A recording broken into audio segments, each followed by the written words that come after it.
Day 35, channeling from Source. Today we're really going into part 2 of the Ho'oponopono prayer, as we explained a lot yesterday, but there is more to say. The Ho'oponopono prayer and the idea of forgiveness.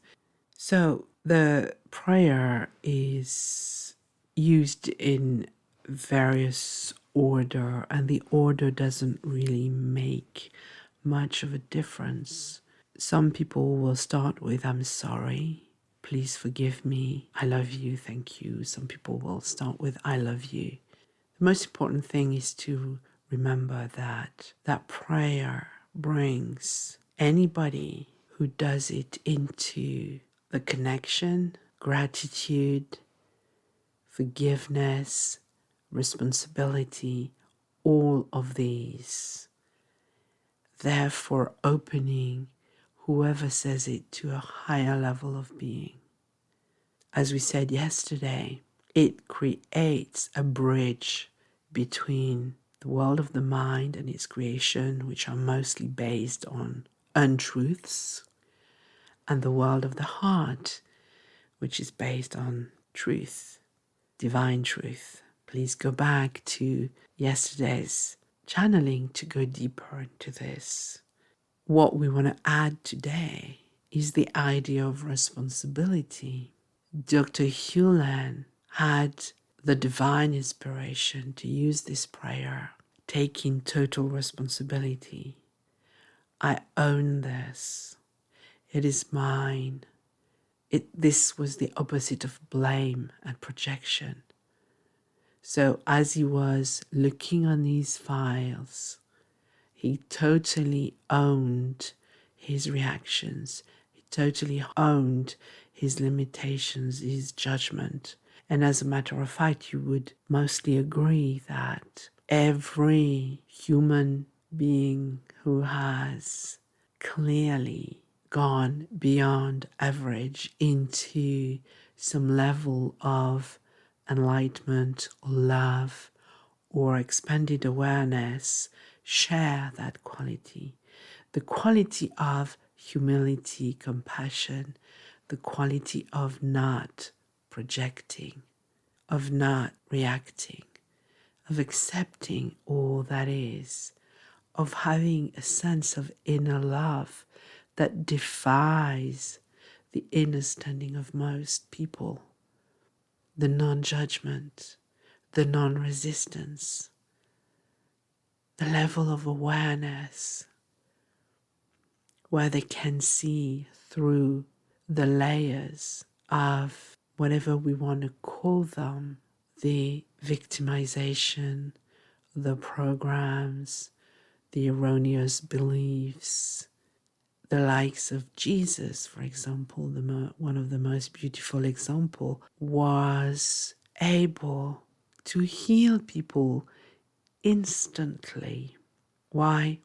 He saw the divine being, the essence of the person, and completely merged his own perception with that level, to the point that energetically a transmutation happened, which healed the person, because suddenly the person's level of awareness jumped from the victim or the sick or whatever the persona had created to the truth in a divine way.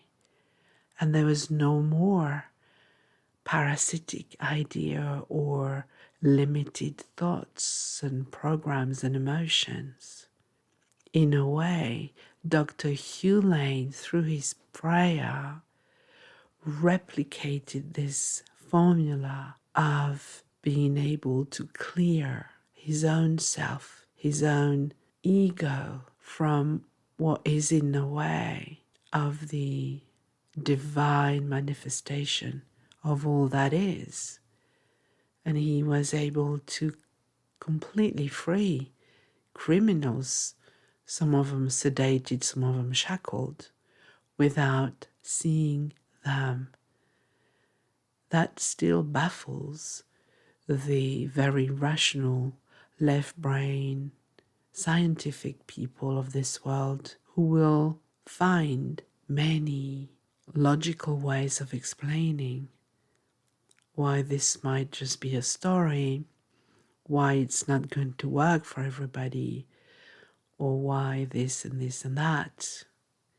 So would that work for everybody? Of course, there needs to be an unconscious agreement between the souls of the one who does the clearing and the one who receives. Nothing can be forced on somebody. There are still people on your planet doing miracles, and these miracles are only miracles seen from the science of cause and effect, which doesn't go beyond just into the cause of all. So going back to yesterday's explanation on forgiveness, it doesn't mean that you are agreeing or saying it was okay to do whatever was done, not far from it. It is just that liberation from the emotional, energetic blueprint that it created, the imprint that it created, letting that dissipate and be transmuted so that there is no more energetic tie, energetic trauma in the body, in the unconscious. And once you do that, combined with, I'm sorry, I bring compassion, I bring humility, and I bring my sense of owning, self-agency, responsibility. I'm sorry. Please forgive me. I liberate myself from every effect because I know I am the cause. I love you. I am the cause, and I am one with all that is. Thank you. I'm seeing it as done and complete. Beautiful work that can be used again and again. There are so many tools that are available on this planet, and Ho'oponopono will be one of them. Not the only one, but it is definitely one of them. And the main thing to remember, like any other technique, is your state of being. As we've explained, your thought and your emotion are the two important elements of creation. So as you say this prayer, like any other prayer, become the prayer. Let the power of the word fill you. Be immersed within the energy of the word. Please forgive me. And don't hesitate to understand this prayer in your own way. We have given you the guidelines, but meditate on it. See how it feels. Follow your inner resonance. What does that mean to me? I'm sorry.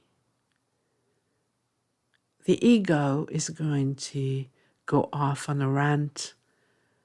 No, you're not sorry. It might say that because blah, blah, blah. But if you drop in your heart, I'm sorry. How does it feel to say that?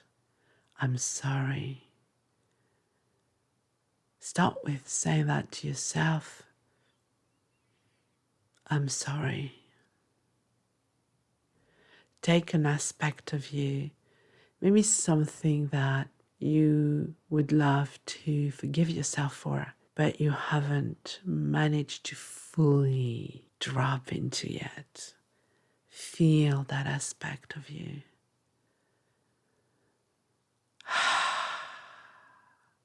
Bring it to the surface. Bring it into your awareness. That aspect of you who felt whatever it is you felt angry, ashamed, frustrated, humiliated, unworthy, whatever it is. Just bring that aspect and just speak from the heart with the power of the word, I'm sorry. Nadej did a training with the compassion keys, which was incredible. And that's one of the key. I'm so sorry that you feel this way is another way. I'm so sorry that you felt ashamed. I'm so sorry that you feel guilty. And feel the power of these words. There's acknowledgement, there's compassion, humility, there's listening to, but there's owning as well, taking full responsibility, letting go of the outside world, bringing in your inner world.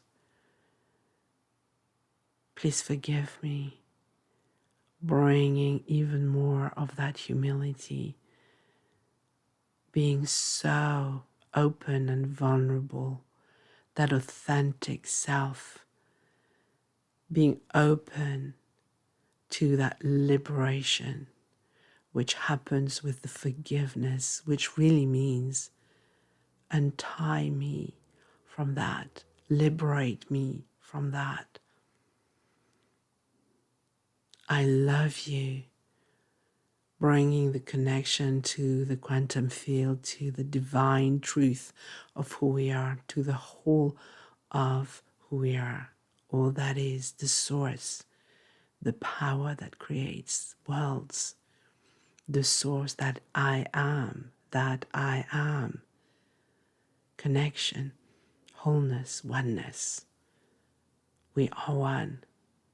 Thank you. The ultimate act of creation. It is done, it is done, it is done. It is such a beautiful prayer. Please bring it into your awareness and use it in the next few days. We encourage you to practice these tools, and sometimes they will come very, very handy, because really when life is going okay, is the perfect time to practice these strategies and grow yourself, so that when there's a tempest in your life, you have your toolkit and you bring it out with that wisdom, that humility, that compassion, that love, and you're able to stand in the winds, in the tempest, strong like a tree, strongly rooted in the earth, or like a sailor, fully skilled, highly skilled, who knows what she or he is and has no doubt about his divine connection to the whole. That will be all for today. We love you beyond words, beyond worlds. Namaste.